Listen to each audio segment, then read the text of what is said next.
at Shawnigan Lake School, and it's my pleasure to welcome you here. This event has been organized in partnership with the Vancouver Holocaust Education Centre, which is supported by Zev Shafran, who is an alumni of this school from 1974, and his family. We're also very grateful for the initiatives of Roland Brasado, the former Director of Alumni Relations at Shawnigan, whose idea it was to launch this program 7 years ago. The Vancouver Holocaust Education Centre was founded by survivors of the Holocaust who wanted to leave a permanent legacy to the citizens of British Columbia in the form of a Holocaust-based anti-racism education centre. That the centre fulfills its mandate, which is to promote social justice, human rights, and genocide awareness through education and remembrance of the Holocaust with events just like this one in districts all across the province, is a testament to the founder's vision and of the enduring significance of the Holocaust and genocide. As the promise of never again is broken time and time again, we turn to the Holocaust for navigational points and the moral compasses we use as individuals, as nations, and as global citizens. The Holocaust, after all, has provided much of the language for conceptualizing genocide, for commemorating genocide, and for the pursuit of justice in its aftermath. The agenda for today is outlined in your program, but for now I would like to invite our headmaster, Mr. Larry Lamont, to the podium to say a few words.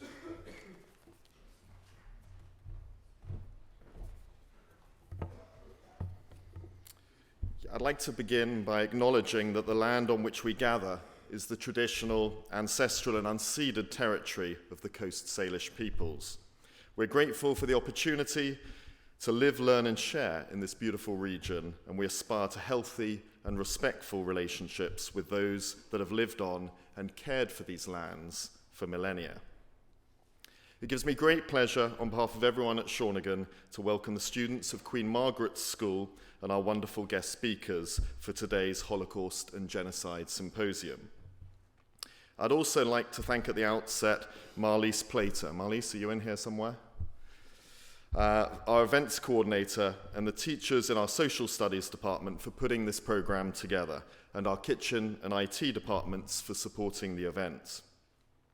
I think one of the most profound and defining meetings of my teaching career was the first time I met Anita Lasker-Valfish, former 18-year-old cellist in the women's orchestra in the infamous concentration camp Auschwitz and survivor of the Nazis' final solution. Arthur Miller, the American dramatist, wrote a play, Playing for Time, about the Auschwitz orchestra, which she condemned as inaccurate.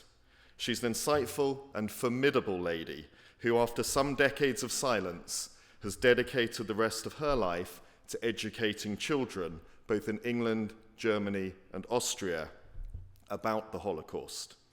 She was pretty intimidating, and as a young teacher, I was terrified of her.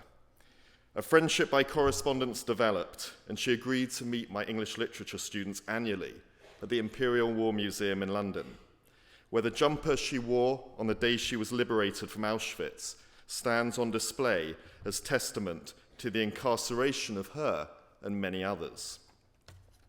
She connected another world and another era with our present, and reminded the students of their responsibility to ensure that history never repeats itself.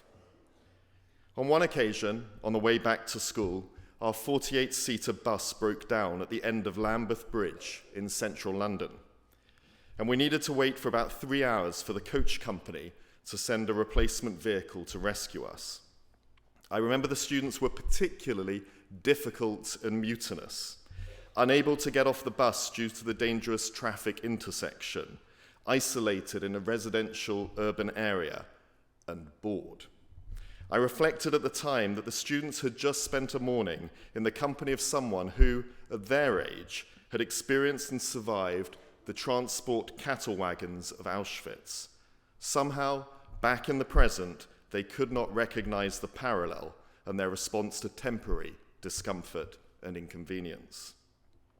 I asked for the designers of today's booklet to use a reproduction of an image, which you'll find towards the end of your programs, by Banksy, a famous yet anonymous graffiti artist of worldwide fame. The artist drew upon a memoir of an officer who was amongst the first Allied soldiers to liberate the concentration camp Bergen-Belsen in 1945. In his memoir, he tells the tale of how the British Red Cross arrived with red lipstick at the women's camp. It was the action of genius, sheer, unadulterated brilliance. At last, someone had done something to make them individuals again.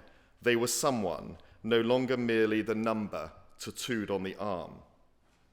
I'm extremely proud that Shawnigan runs an annual Holocaust and Genocide Symposium, challenging all the students and staff present to learn from the past, from the Holocaust to the genocides of Cambodia, Bosnia, Rwanda, Darfur, and elsewhere. Closer to home, there was the persecution of the indigenous peoples of North America, including the creation of the residential school system to kill the Indian in the child. Today is about learning the horrors of the past and committing to a common bond of humanity, and learning about how post-genocide societies and nations can strike a way forward through truth and reconciliation. Today is about educating ourselves about both global and Canadian history and ensuring that conversation, compassion, and community prevail no matter what. Anita Lasker-Valfish observed that more recent genocides have lacked the sublime efficiency of the Holocaust, and that once we survivors are no longer around, the Holocaust will just be a few pages in a book. We have to keep the memory alive. As Anita and others pass on the torch, it is our responsibility to hold it high. I'd like to thank our presenters, Dr. Sebastian Hubel, Alex Buckman, and Alex Nelson, and the symposium coordinator, Kathy Paperny, and our governor, Zev Shafran, class of 74, whose commitment to education is deeply, deeply appreciated by our community. I now would like to invite up Holly Cumming, one of our grade 12 students, to sing Misha Berra by Debbie Friedman, and to tell you about the significance of this song.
Holly's just sung a prayer, a blessing, a Jewish blessing, calling for renewal, restoration, and strength that she wrote to me a couple of days ago, asking if she could deliver that to us all this morning. So thanks very much, Holly. That was very special. I'd now like to invite up Dr. Alex Hubel, who's going to give us an insight into the Holocaust and explain the unexplainable. Welcome, Dr. Hubel.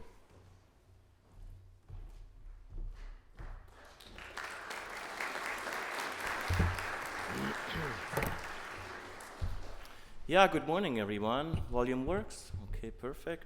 I'd like to say express my sincerest thank yous for Shawnigan Lake High School for inviting me here today. headmasters, organizers, Marlies, you have been extremely accommodating and welcoming, and of course also to the donors for inviting me here today. My apologies, I'm just getting over a little cold, so my voice is a little bit affected, and my German accent is also not going to help, I think. In the next 45 minutes or so, what I would like to do with you guys this morning is I would like to offer you an explanatory model of the Holocaust and genocide in general, you might say, that historians have developed over the last 20 or 30 years, and that perhaps, or I should say hopefully, makes an important contribution to our quest of understanding something that seems to be so inexplicable, and that is, of course, the mass murder of 6 million civilian people, Jewish people, men, women, and children included, and all within a relatively short time period, the years of 1941 to 1945. But before I want to focus on the Holocaust itself, I want to spend a minute or two on focusing on what it is exactly that historians do. And today you're listening to both a historian, here I am standing, and you also have the rare privilege of listening to a Holocaust survivor and a residential school survivor. So I think it might make some sense to develop a little bit of a better understanding of how historians on the one hand and how historical witnesses and survivors are different in what they do and what they know. So my outline for today and this morning looks something like this. Let's hope it works. Yes. It works. Perfect. What's that? It's perfect? Awesome. So what is it that historians exactly do? And I think the answer lies in the material that historians work with. Historical sources or historical documents that have survived from the past and that historians work with. Historians collect, we record, and we analyze. And such sources are original documents from the past that have not been changed and that have not been altered.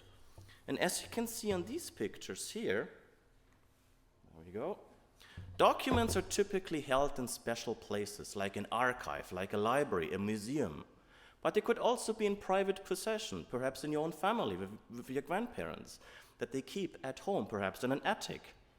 Such sources can be very diverse in nature. They could include official government documents, maybe written by a prime minister. But they could also include other print sources, like a book, an old school book, a newspaper, a telephone book, a journal. And they could even include more private documents from the past, like a diary, like a letter, and even visuals, like photographs and paintings. And as you can see here on these images, these are some of the places where such original historical documents get collected. And with modern technology, we can also count videos now to this category of primary sources that historians work with. Now, what this means for the study of the Holocaust is there is an abundance of potential sources that historians can work with and that they can analyze. Government documents, for instance, could include a decision or an official order made by the Nazis when it comes to the Holocaust. Personal documents, like letters and diaries, could include primary sources written by victims and survivors. And some Holocaust victims have decided to write about their experiences. Others agreed to get interviewed on film. And such sources are of invaluable nature to the historians. But instead of viewing a videotape of an interview, we today have the chance to personally ask questions to a Holocaust survivor, and the stories you will hear today are therefore also examples of historical documents. And I hope you will make use of these opportunities to learn from these historical documents from the survivors.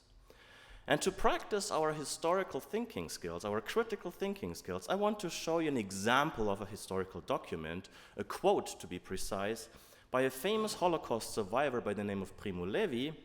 And let's have a look together at this brief quotation here, and let's discuss it with each other for a minute or two. And this is our morning activity here, our ice-breaking activity. Yeah, I chose not my... Where do we have to point to? Over here? There we go. I was pointing in the wrong direction. Primo Levi, many years ago, wrote this: "Monsters exist, but they are far too few in number to be truly dangerous. More dangerous are the common men, the functionaries, ready to believe and to act without questions." What do you guys think about this quote? Let's spend a minute or two, talk to your neighbors, and let's try to make sense of a historical document like this.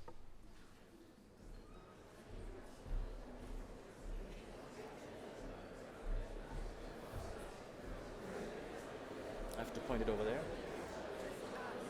Like forward and then that goes back. But Yeah. I'm not sure. The other thing is we keep having Remy can just push the thing and you can just give them that. Would you rather do that? Yeah, maybe that's a good idea. Yeah. I can just get them to do that instead of using this. Sure. Okay. Sounds good.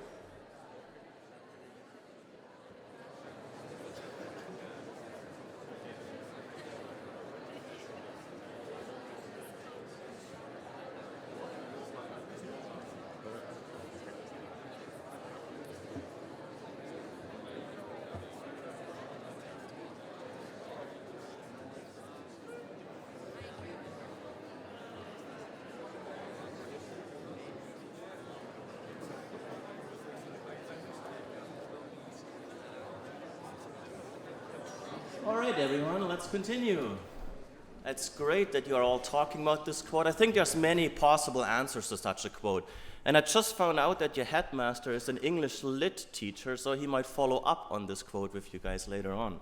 But I think some of the possible answers, of course, could include that Mr. Premi here is referring to this possible danger that people follow leaders in history, that people follow evil men. And I think he's trying to point out that there's always going to be monsters, evil men in history in the world. But the greater danger, according to Levy, is the silent majority, the people who blindly follow. And it is these people who should be educated, who should be talked to, and who should be made aware of possible dangers that could, of course, lead into something like genocide. So now that we have a better understanding of what historical documents are, you can hopefully also better grasp the job of the historian. That is to analyze documents and to ask much, much larger questions like, what were causes and what were possible consequences of historical events? But only by collecting and studying substantial number of historical documents can we then reach larger conclusions. So when you listen to the explanatory model here in a minute, it is really important to keep this in mind, this distinction between what historians do and what witnesses and historical survivors have, what they do and the explanations that they come up with. What historians do is based on numerous primary sources. Now, many historians and non-historians, of course, have raised the question how something like the Holocaust could have been possible.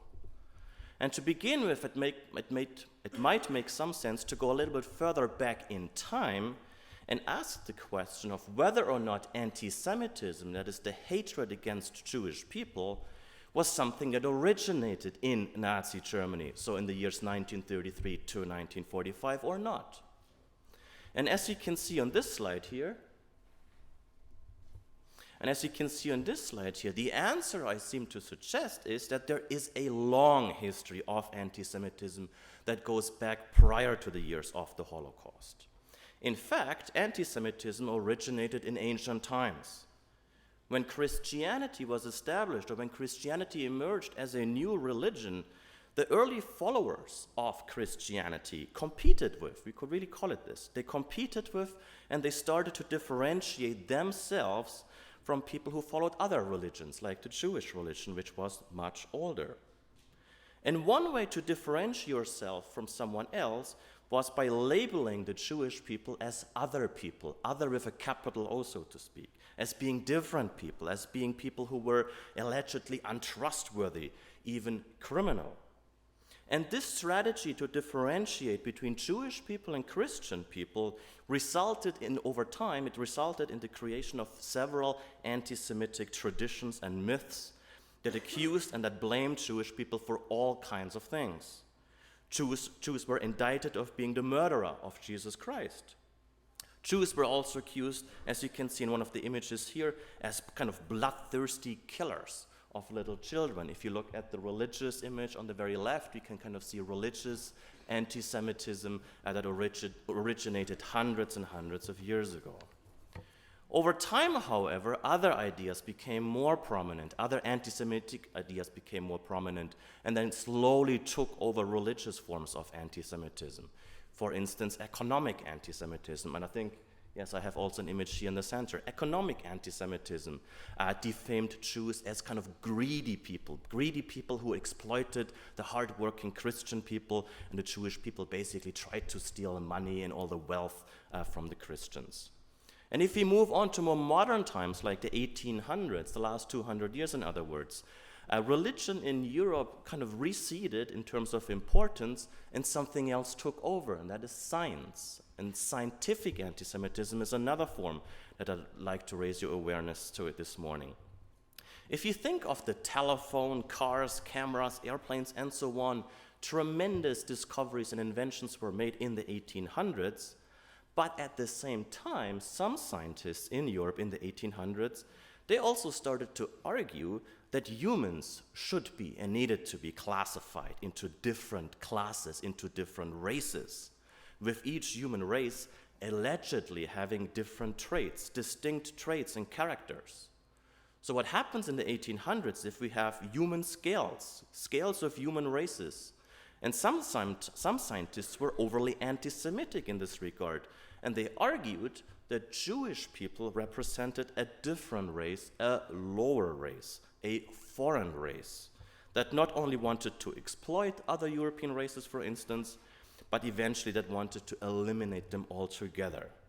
So, in a nutshell, Jewish people, men, women, and children, were thus classified as an inherent threat because they represented a different, inferior race.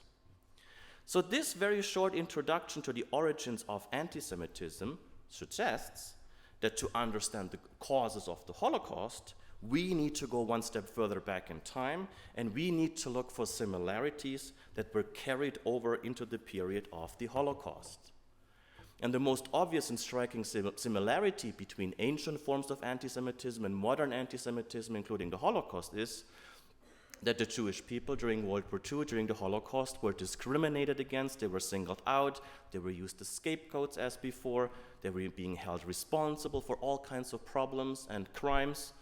And because there had been this tradition of anti-Semitism in Europe for such a long time, I think you could make the argument that it is less challenging to understand why the Nazis and their helpers, when they came to power in 1933, singled out and persecuted the Jewish people. And there was no shortage of crises and problems in the 1920s and 1930s in Europe. There was the Great Depression, there was mass unemployment in several European countries, so there was this need to find kind of a scapegoat, and the Jewish people, due to anti-Semitic traditions, were kind of the perfect scapegoat to find. And here's the but. History is not a straightforward street. For at least 200 years prior to the rise of the Nazis, prior to Hitler's emergence as the Führer, as the leader in Nazi Germany, European Jews, and German Jews especially, had experienced an improvement in their lives. They had become more and more integrated into society. They had been granted rights and liberties, like the right to vote, the right to choose your profession, the right to move to wherever you want to move. Jews and non-Jewish people socialized, they got married, they had children. So while it is a good idea to look for historical origins, we must be aware that there are limitations. Next slide. We cannot state that because there was a history of anti-Semitism in Europe prior to Hitler, the Holocaust happened. I repeat this sentence. We cannot assume that because there was a history of anti-Semitism in Europe prior to Hitler, the Holocaust happened. Anti-Semitism, in other words, was not an unstoppable drain that drove into the 20th century to start unprecedented mass murder. Before Hitler was elected, most Jews felt safe and home in Europe and especially in Germany. So what we need to do then is we have to have a closer look at what exactly happened in between the years of 1933 and 1945 in Nazi Germany in order to understand the Holocaust. Because even though anti-Semitism was not new in itself, the Holocaust was unprecedented. When the Nazis came to power in 1933, there was not yet a specific plan to mass murder 6 million people. Instead, Nazi anti-Semitism would take over the next 12 years a kind of gradual path with the annihilation of millions of innocent people representing the very end of this process.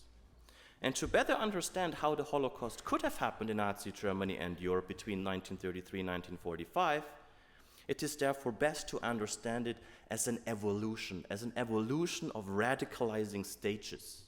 And each stage, as you will see here in a minute, was an important requirement for the mass murder of the 6 million people to happen in the end.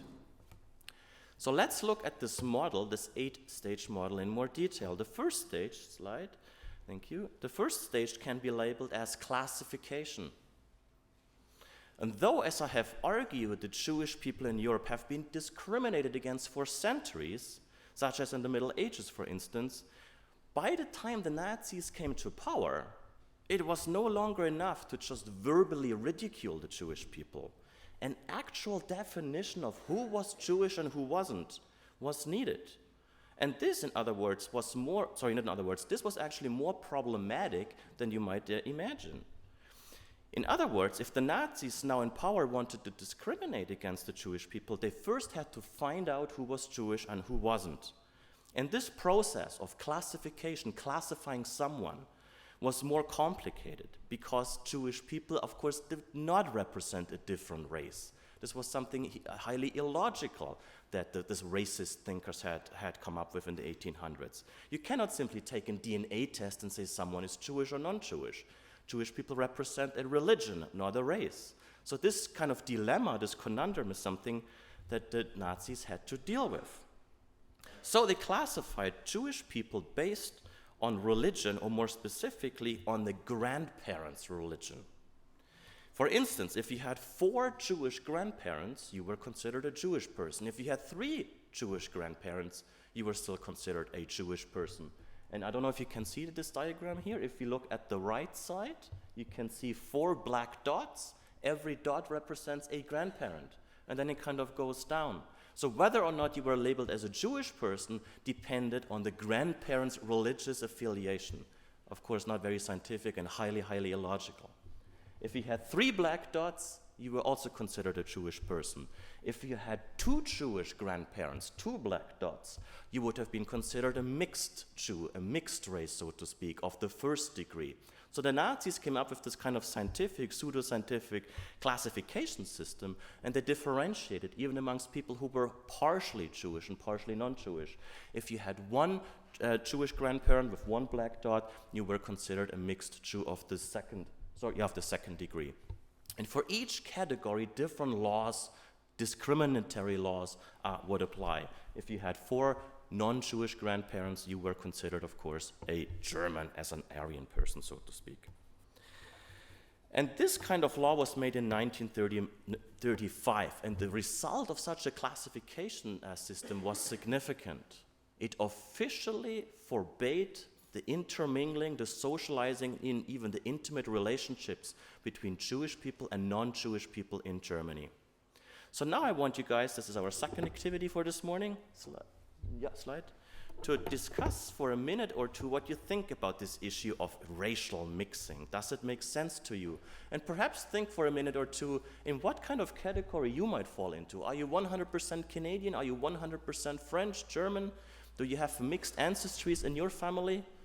Think about this kind of system of racial classification in Nazi Germany.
Okay, let's continue. Very good, very good. You're all very engaged. This is exactly what I was hoping for.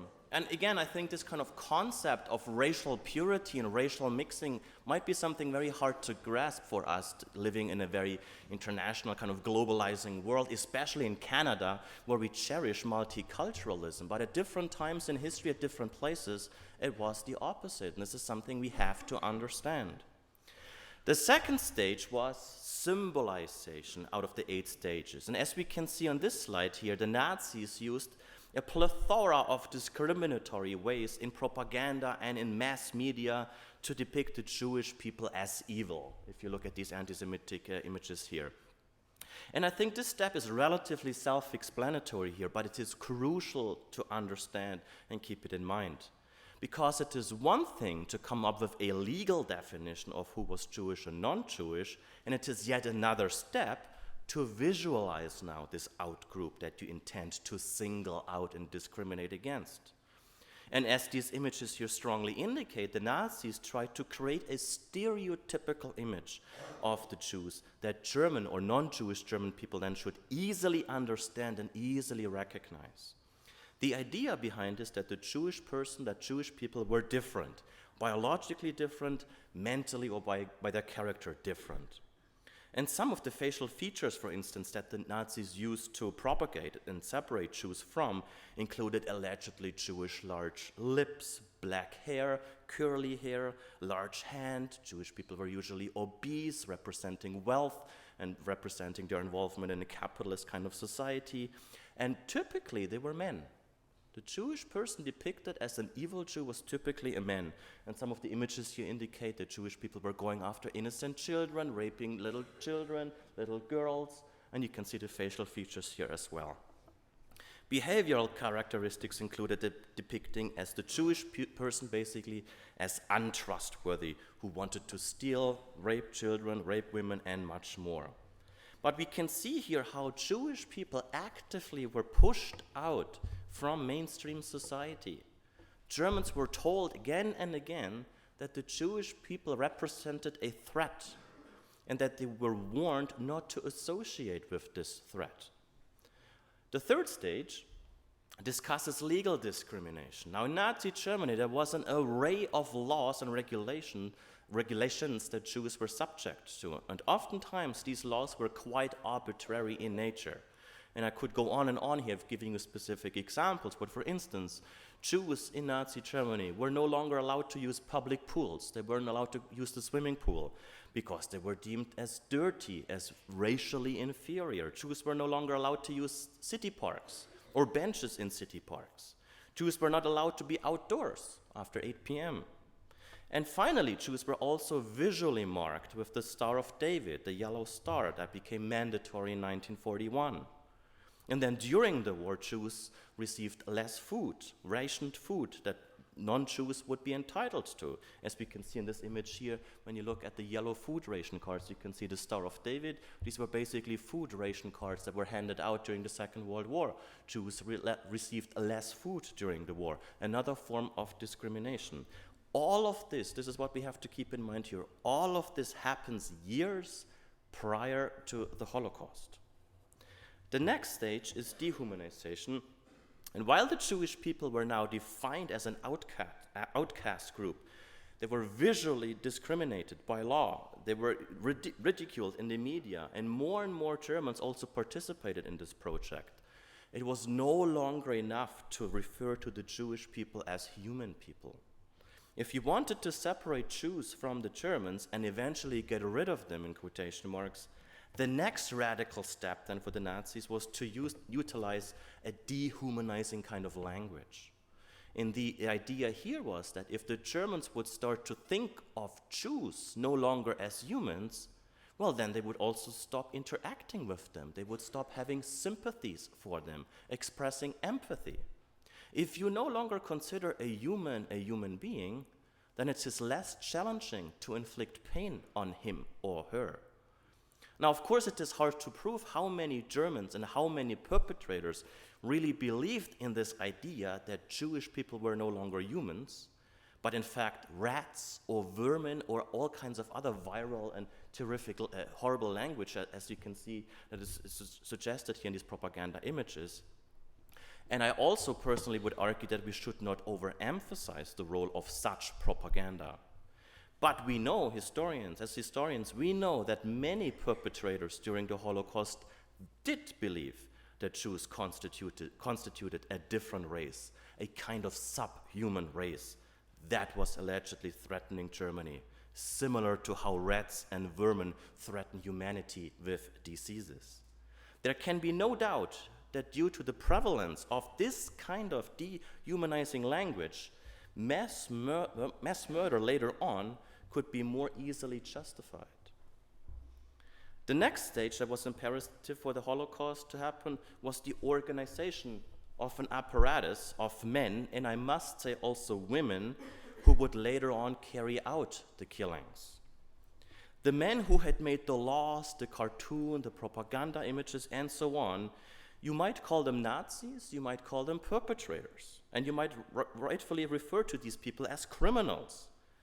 But they were not the men who carried out the physical violence and they carried out the mass murder. To do so, the Nazis needed a military kind of organization, and you might have heard of the words the stormtroopers, the SS or the SA before. These were the men who were specifically trained in camps, in Nazi camps, not concentration camps, in Nazi training schools, where they learned about racism, where they learned about antisemitism, as well as the use of weapons. So when the Holocaust began, these Nazi organizations like the SS, the manpower basically was ready to go.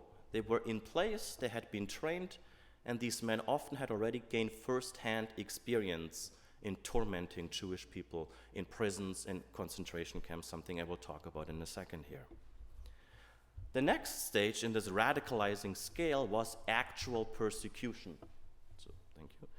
By the end of the 1930s, the Nazis and German society, you could argue, so not only Nazis, had become so accustomed to anti-Semitism that they no longer shied away from violently persecuting and inflicting pain on the Jewish body and the Jewish psyche, and also damaging their properties.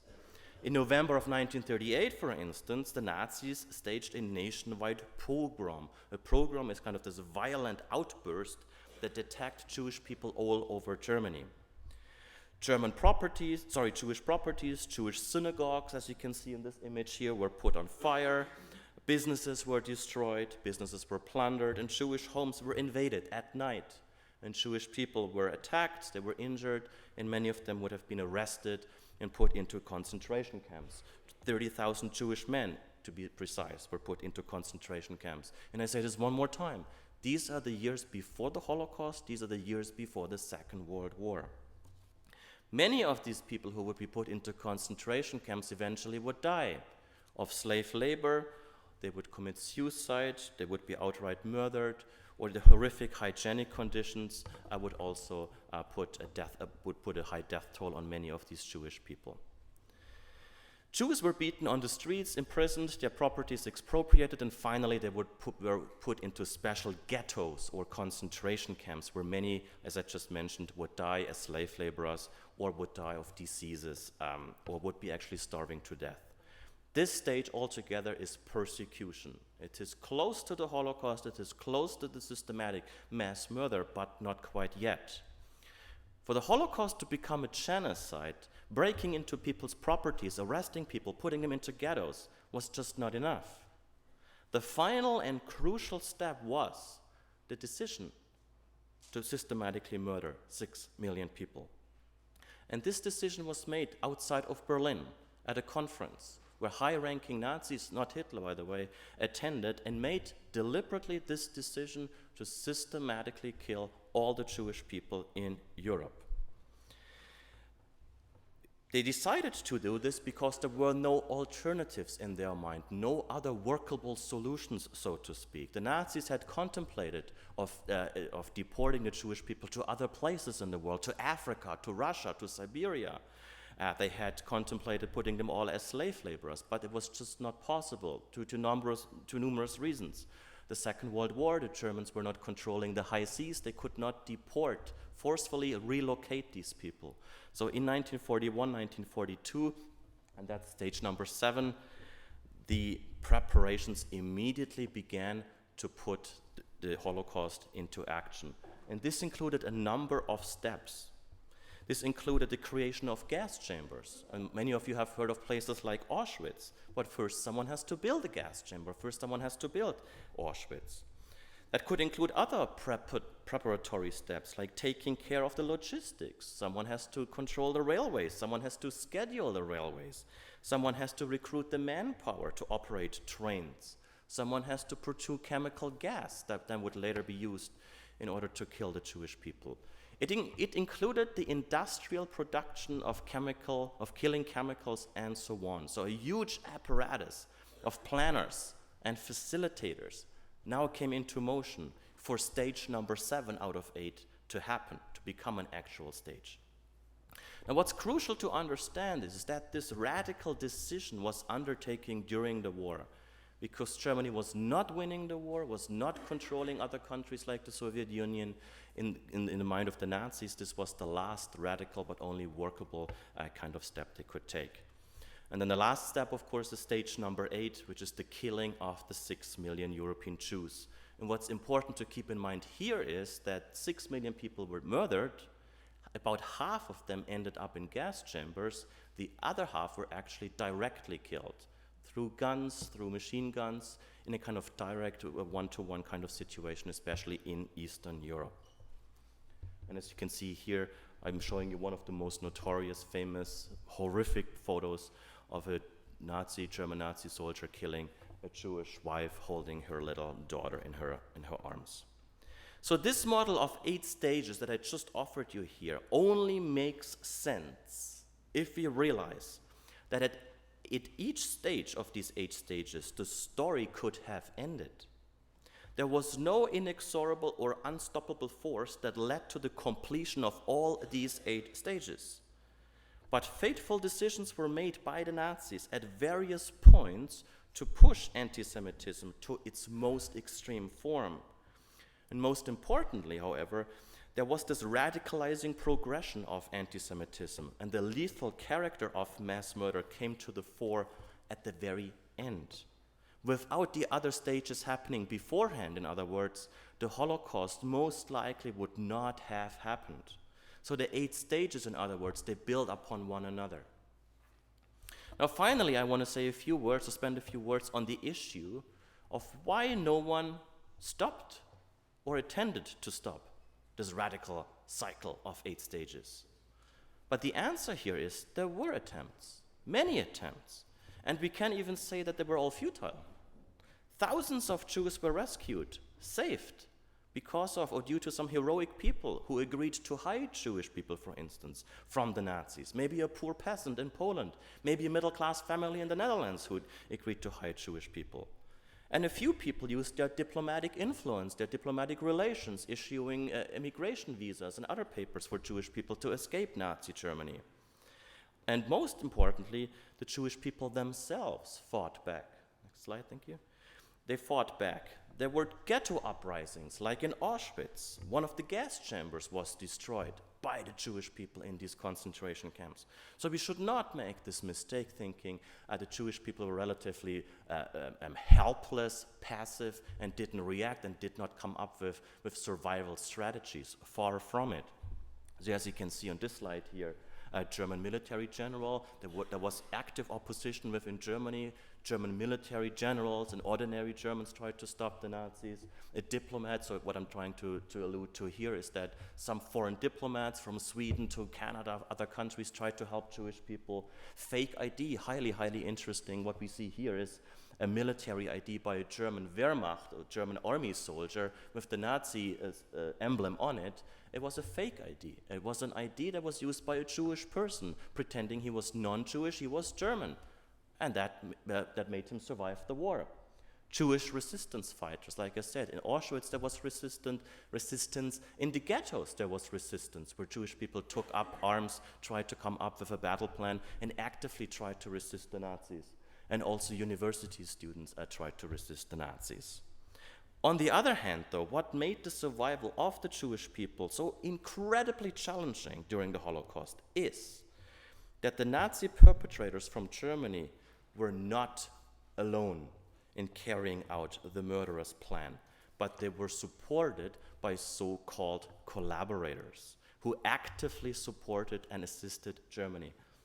And now this happened, or this could have happened, on different levels. At the very top, where state governments could ally with Nazi Germany and therefore implement Germany's genocidal policies in other countries. At the lower level, this could include individuals, ordinary individuals, who could support the Germans and the Nazis. Some people in Eastern, some people in Western Europe assisted the Germans in, for instance, revealing Jewish people's identity, the classification that I have talked about before. Others denunciated Jewish people. Maybe your Jewish neighbor, you denunciated your Jewish neighbor. Others supported the Nazis in rounding up Jewish people, deporting them, and others participated in the killings itself. Now, this is an important facet of the Holocaust, a very controversial one to say the least, as many countries today in 2019 rather not talk about their own country's involvement and assistance in the Holocaust when it comes to World War II. Now, the reasons why some countries and why some individuals could assist the Germans in the Nazi genocide are very, very complex. It could be anti-Semitic hatred. Why would only German people hate Jewish people? Something to think about. It could include peer pressure. Maybe you were actually pushed into a situation where you had to persecute Jewish people.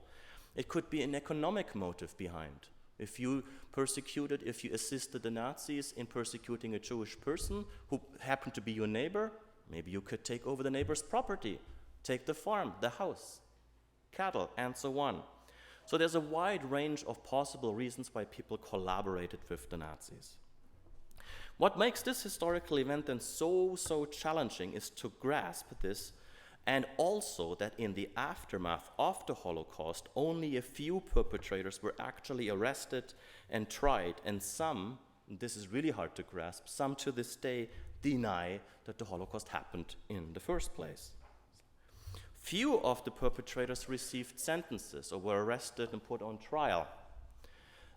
The search for Nazi criminals, however, continues to this day, and as you can see on this slide, I have included two recent images from Germany, 2016 and 2018. This is an ongoing process. Even though this event happened 80 years ago, Nazi criminals still do get arrested and have to face trial. Within the perpetrators' countries, a collective amnesia after 1945 took place, however, meaning that people after 1945 rather not talked about the Holocaust. They did not talk about personal involvement in World War II and in the Holocaust.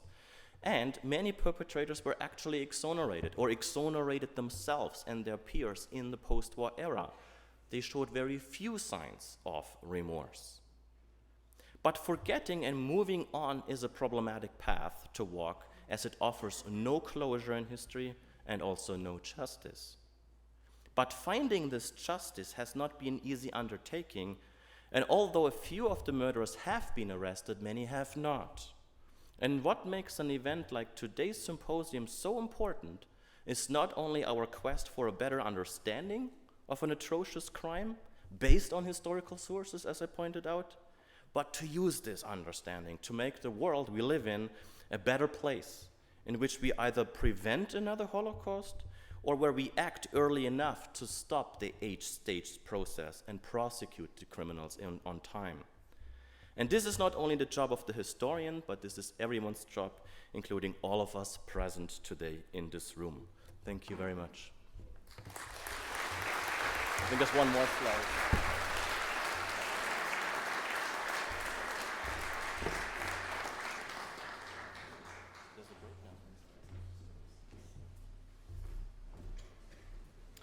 Thank you, Dr. Hubel, for that fantastic introduction and trying to make sense of the senseless.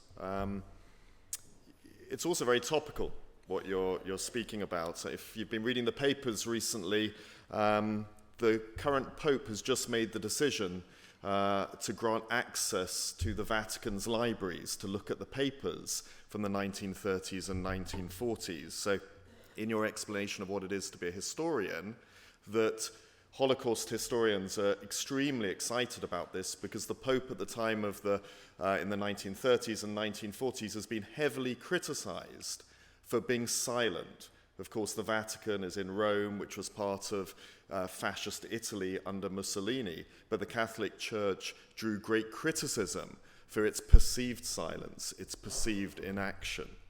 Thanks also for giving us an introduction to the history of anti-Semitism. And two quotes sort of bubbled through my mind when you were speaking. One, in the 1933, the Nazis encouraged people to come out and throw books onto bonfires, books written by Jewish writers, those affiliated with Jewish writers. The books of academia were burnt, and there were huge images and photographs in the 1930s of these bonfires, these sort of bonfire of the vanities.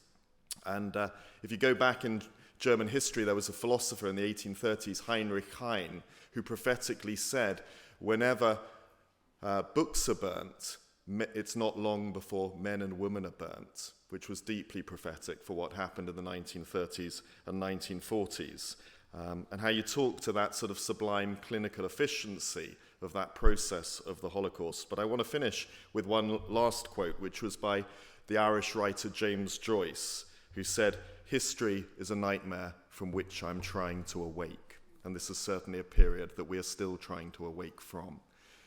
We've got a little 5 or 10 minute break. I think the idea is that students don't leave chapel, but stretch your legs, move to a different part of the chapel, and we're just going to have a 10-minute break, and we'll start up again then. Thank you.